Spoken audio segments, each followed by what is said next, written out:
Kemarin sore saya ditelepon, saya sudah tahu orang ini yang dibicarakan oleh orang ini ya. Jadi ada beberapa hamba Tuhan yang mau melarikan dana, melarikan ya, mau mengirimkan, mentransmisikan dananya ya ratusan miliar bahkan triliunan ke luar negeri. Karena mulai dikejar oleh pemerintah Indonesia.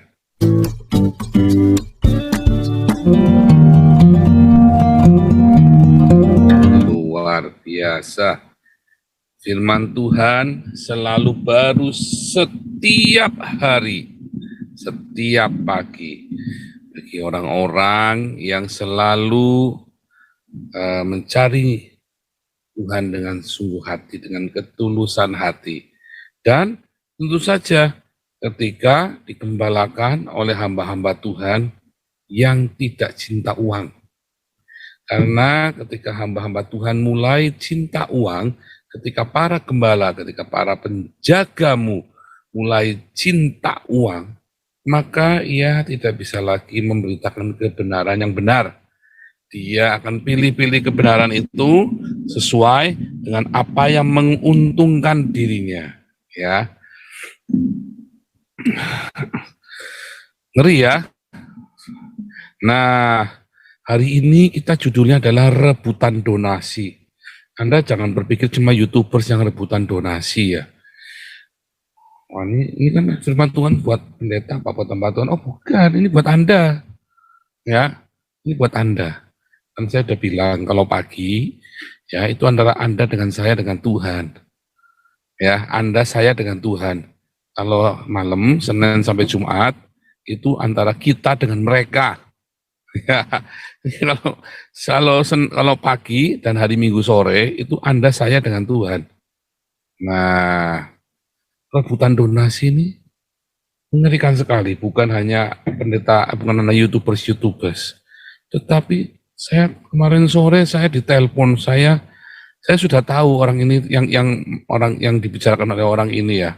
Jadi ada beberapa hamba Tuhan yang mau melarikan dana, melarikan ya, mau mengirimkan, mentransmisikan dananya ya ratusan miliar bahkan triliunan ke luar negeri. Karena mulai dikejar oleh pemerintah Indonesia.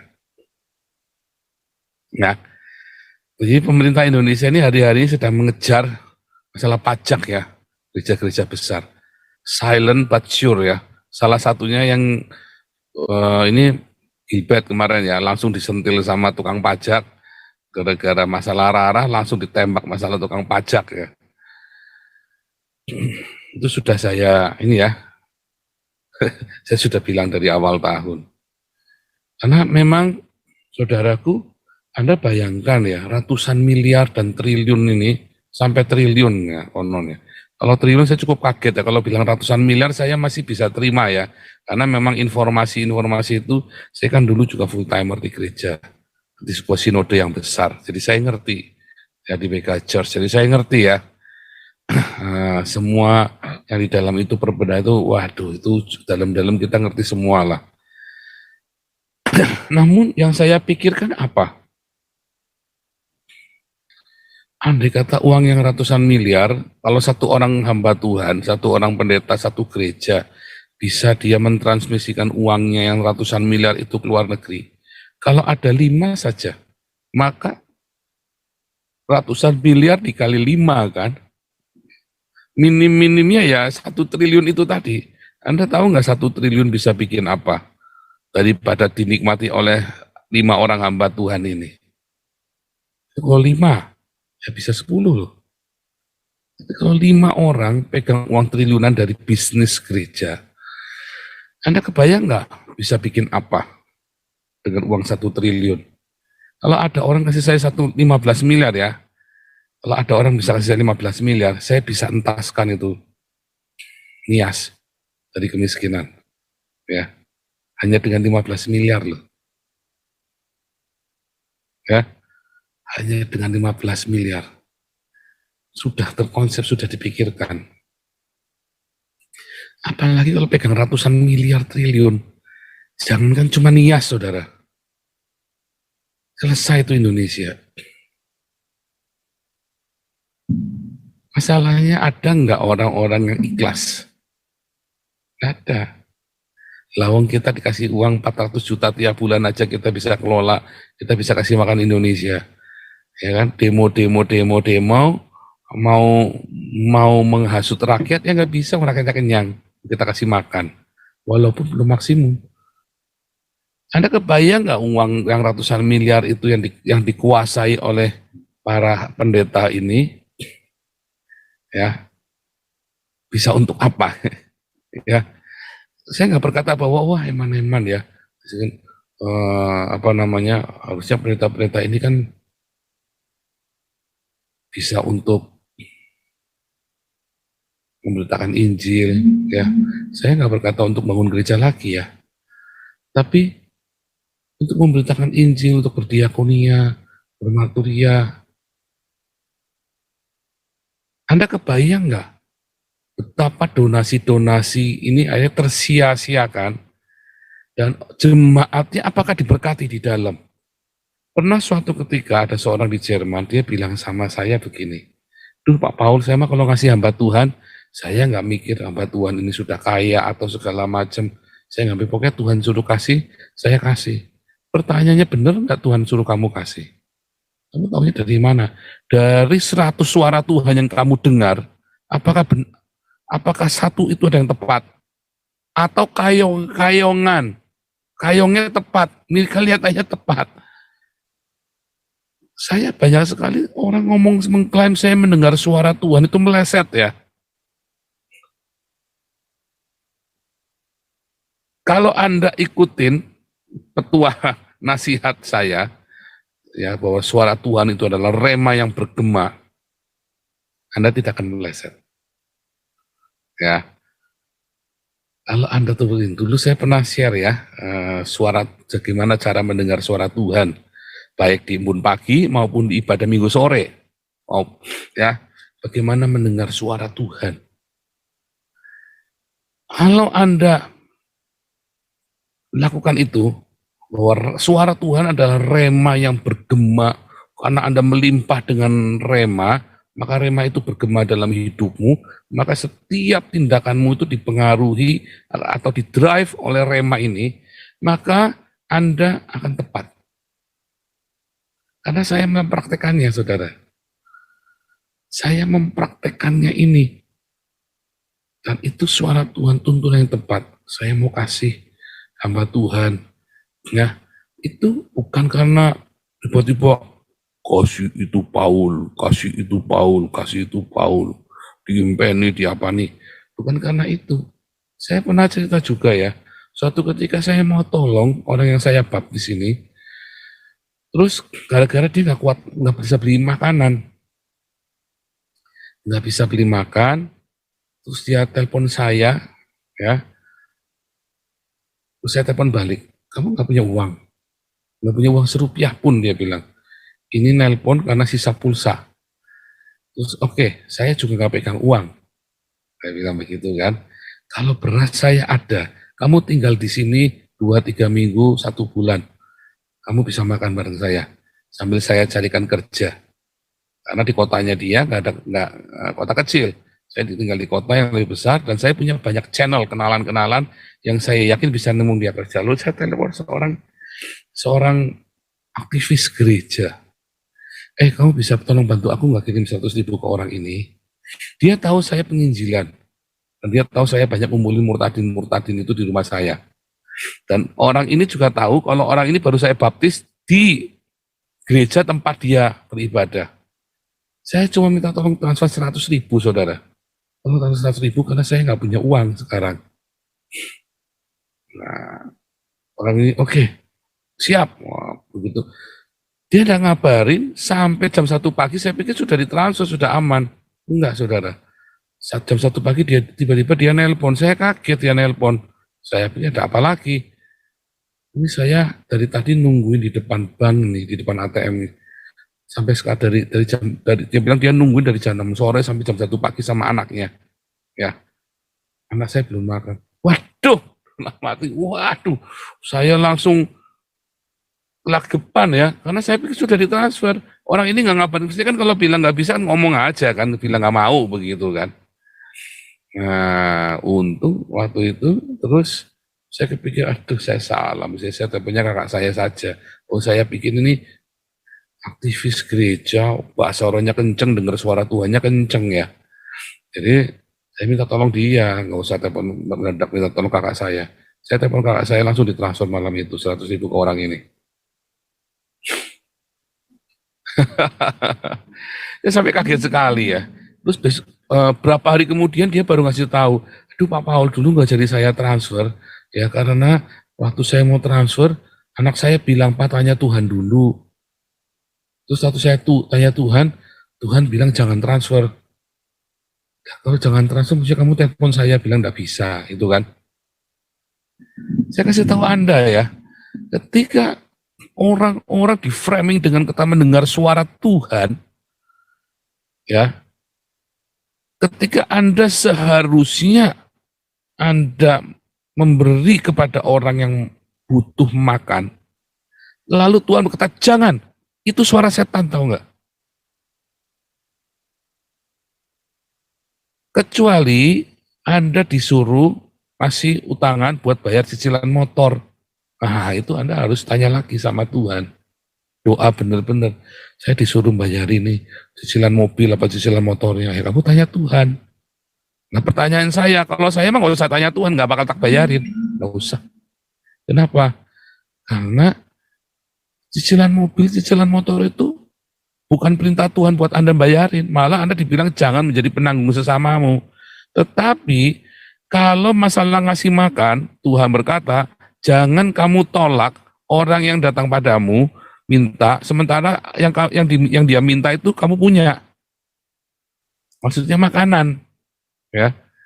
Nah, kalau dalam hal ini saya udah kasih tahu ini uang buat dia makan.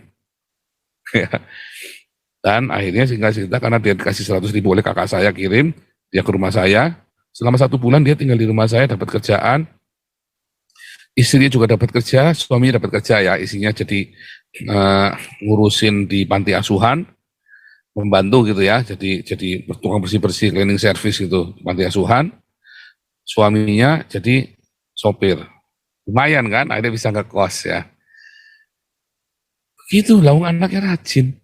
Bisa ya. Nah, itu anaknya juga bisa sekolah, dan seterusnya dan seterusnya. Nah, saudaraku, seringkali kalau ada hamba Tuhan besar, terkenal, selebritis, lalu tulis rekening ya, Joseph Paulusang, transfer ke Joseph Paulusang 007 008 009 5758 misalnya begitu kan. Anda transfer, wah, karena hamba Tuhan besar, ya kan, terkenal, wah, Anda terkagum-kagum, terkesima, Anda transfer. Itu hipnotis, saudara. Uang Anda yang seharusnya diberikan kepada orang miskin, lalu Anda transferkan ke pendeta besar ini, sementara orang miskin ini butuh makan, lalu Anda tidak kasih ke orang ini, lalu Anda kasih ke orang yang lain, karena diiming-imingi kalau Anda memberi ke pendeta itu, Anda akan diberkati jasmani, rohani, beratus kali lipat ganda. Dan saya kasih tahu ke Anda sedang cinta uang.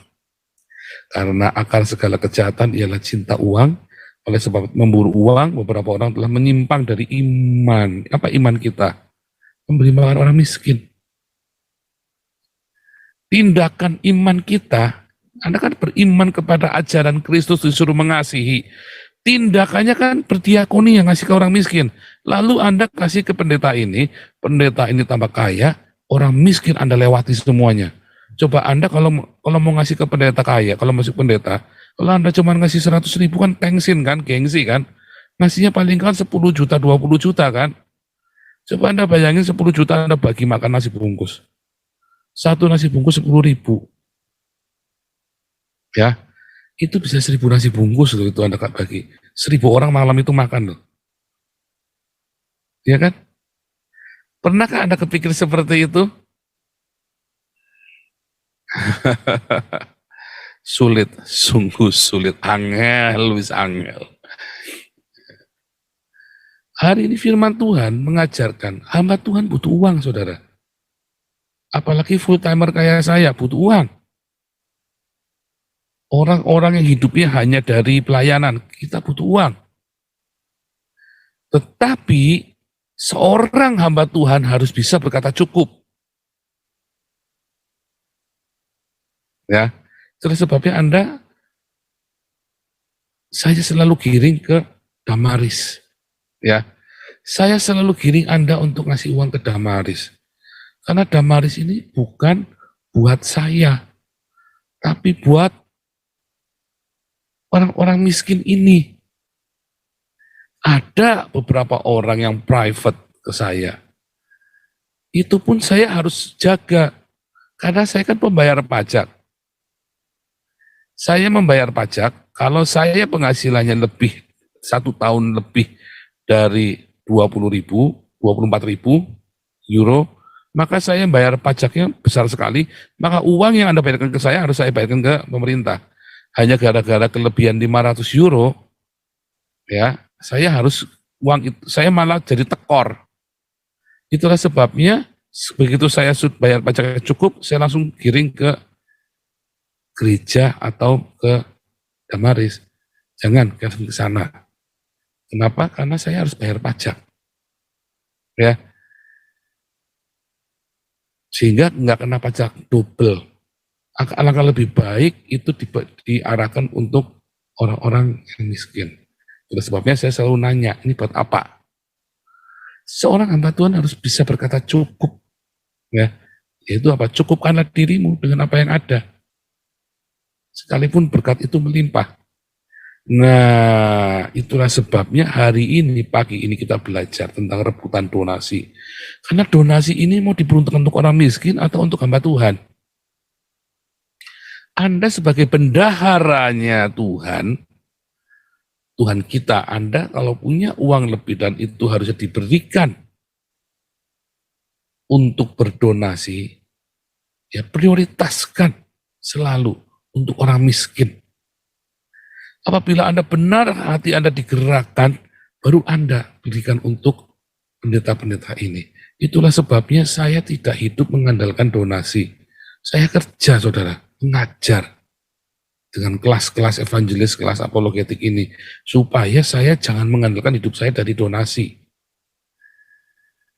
Ya, sama seperti Rasul Paulus. Ingat, Rasul Paulus berkata, teladanilah aku seperti aku meneladani Kristus. Saya juga begitu kepada saudara, teladanilah aku seperti aku meneladani Kristus. Ya, ada orang bilang cukup meneladani Kristus. Iya, kamu pernah lihat Kristus kayak apa enggak? Ya kan? Dan gimana kamu tahu teladannya Kristus dalam hal keuangan, coba? Nah, karena harus meneladani hamba-hamba Tuhan yang bergelut dengan masalah keuangan ini kan. Teladan itu kan dengan contoh yang nyata. Nah, itu kadang-kadang orang itu sok gitu ya, munafik. Ayatnya sudah jelas, teladanilah aku seperti aku meneladani Kristus. Anda masih mau menyangkal, hamba Tuhan masih mau menyangkal bahwa jangan teladani aku. Karena dia malu untuk diteladani hidupnya. Hidupnya nggak menjadi teladan kan? Karena hamba Tuhan ini hidupnya nggak jadi teladan. Makanya dia malu untuk berkata seperti itu. Saya berkata kepada Anda, teladanilah saya, Joseph Paulus Sang, seperti Joseph Paulus Sang meneladani Kristus. Kita hamba Tuhan hidupnya harus jadi teladan. Nah, demikian juga dengan Anda. Anda harus jadi teladan bagi anak-anak Anda. Anda harus berkata sama anak Anda, teladanilah aku seperti aku meneladani Kristus. Nah, balik lagi masalah rebutan donasi ya. Ketika Anda uang itu ada di dalam kekuasaanmu, Tuhan memberikan kau kepercayaan harta yang melimpah. Ya, ketika kau donasikan, jangan berpikir ya Anda kasih 1 biar dapat 10. Walaupun firman Tuhan berkata memberi banyak akan diberi banyak, barang siapa menabur dia menuai, tetapi motivasimu ketika memberi bukanlah karena Anda ingin 4 kali lipat Begitu Anda ingin 4 kali lipat, ya, disitulah cinta uang menjadi akar dari segala kejahatan. Akhirnya Anda ketipu sama pendeta-pendeta yang berebut donasi ini. Akhirnya Anda diberkati nggak? Enggak diberkati. Anda akan hidup kalap, hidupnya kalap. Kalap apa? Kalap berdonasi. Kalap berdonasinya karena Anda pengen 4 kali lipat. Apalagi kebetulan peruntunganmu lagi bagus. Nah, begitu peruntunganmu lagi jelek dan Anda berdonasi kepada pendeta, akhirnya Anda misu-misu. Yang salah pendetanya bukan, Anda yang salah. Karena cinta uang itu membutakan mata Anda. Tetapi ketika Anda berdonasi, bagikan kepada orang miskin, bukan bagi uang ya. Salah Anda kalau kan bagi-bagi uang di pinggir jalan. Salah. Ngasih uang receh-receh kepada gepeng-gepeng ya gelandangan pengemis. Salah. Yang benar adalah kasih makan. Enggak, bukan kasih uang.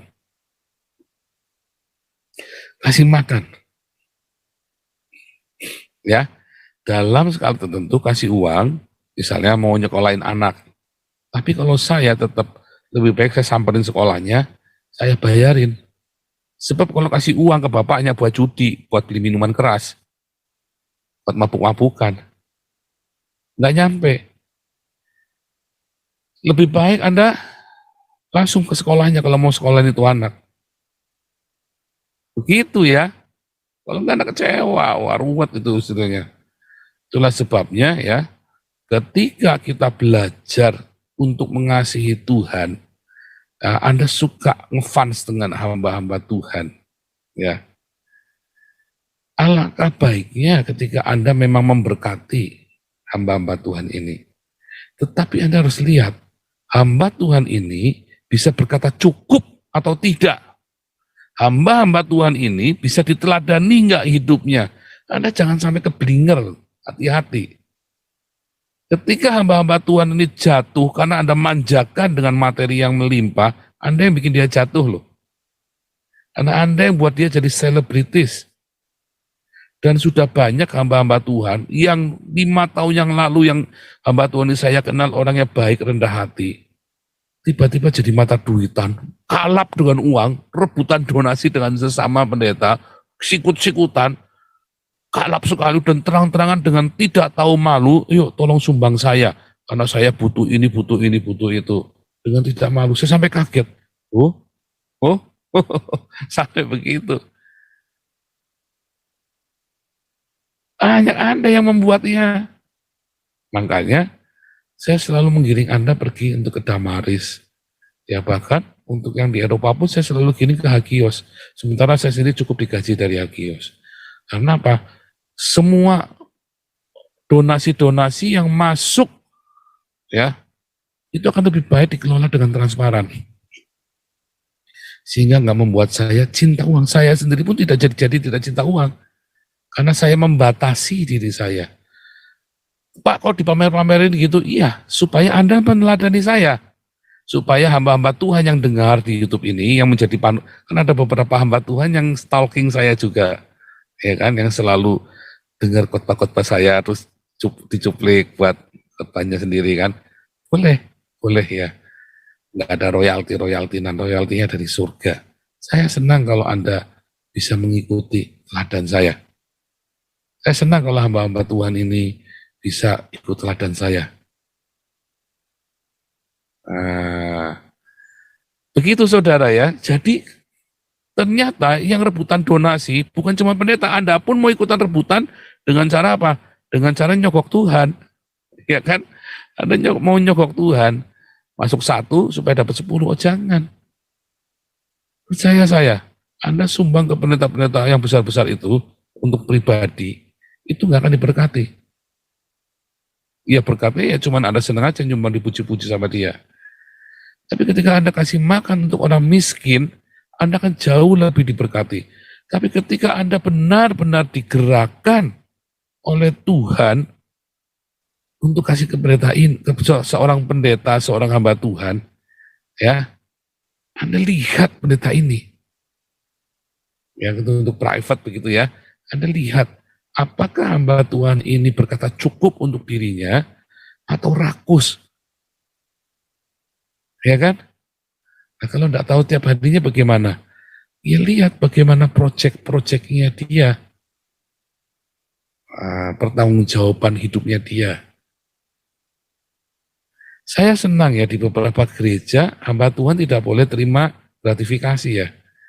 Kayak di GKI itu kan hamba Tuhan tidak boleh terima gratifikasi. Kalau mau terima gratifikasi mesti melalui gereja. Ya ada yang sampai aturan begitu ya. Itu bagus ya sebetulnya. Itulah sebabnya Hagios nanti kita bikin seperti itu ya. Cuman kita belum nyampe karena kita masih dalam komunitas kecil. Tapi itu kita nanti mau bikin ke sananya. Bahwa hamba Tuhan pun tidak boleh terima gratifikasi. Gratifikasi harus melalui Hagios gereja dulu, kemudian gereja itu yang memberikan. Ya, jadi ya bahkan saya beli mobil pun saya kasih nama gereja ya. Jadi asetnya gereja. Ya kan? Begitu ya. Jadi ada banyak sekali konsep-konsep yang keliru di dalam berdonasi. Nah, bagaimana dengan Anda? Apakah Anda sedang kalap berdonasi demi mendapat uang yang lebih banyak? Ya, ngasih 1 dapat 100, kayak roulette kan?